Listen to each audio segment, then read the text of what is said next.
With Kevin Rice now, and Kev, a full week's rest pretty much here for Cornell this year. How much do you think that can help you guys out when it's usually that quick turnaround?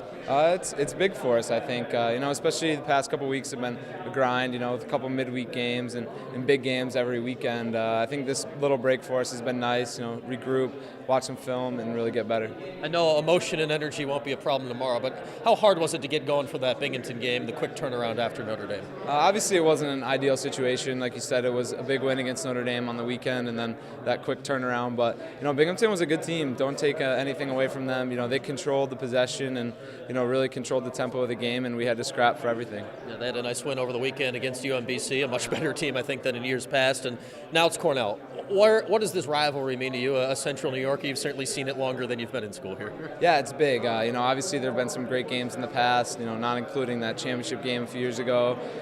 There's been some guys from Skinny Atlas who have done great things at Cornell. So I know both sides of both programs, and it's always exciting. It's always a great game to see, and there's certainly some history there and some bad blood, so it's always a fun game to play in. You played a big role in the game last year in the Dome, scored what turned out to be the game-winning goal. What are your memories of last year and how hard a fight that one was?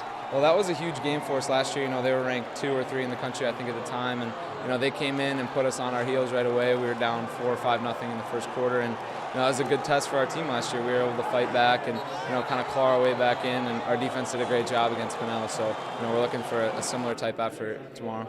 Obviously, the last few years, the first word off your tongue with Cornell is Rob Pennell. He's gone. How do you think that changes things with this Cornell team?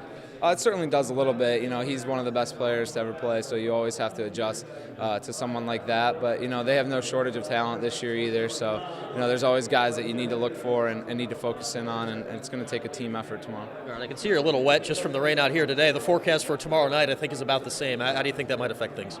Hopefully it doesn't. We've actually practiced in the rain the past couple of days. It's been raining here, so I think guys are getting used to it, and it's going to be raining for both teams. So it shouldn't be any deciding factor one way or the other. Where do you feel the team is now? Obviously had a couple of real tough games there early in ACC play, but does it feel like things have turned the corner and are headed the right way right now? Yeah, I think so. I think that week after the Duke game was a real big one for us, just to come together and sort of put everything out there and see where we're at. And I think we've done a good job responding, and practices have been better and more intense, and I think you'll see a good effort tomorrow.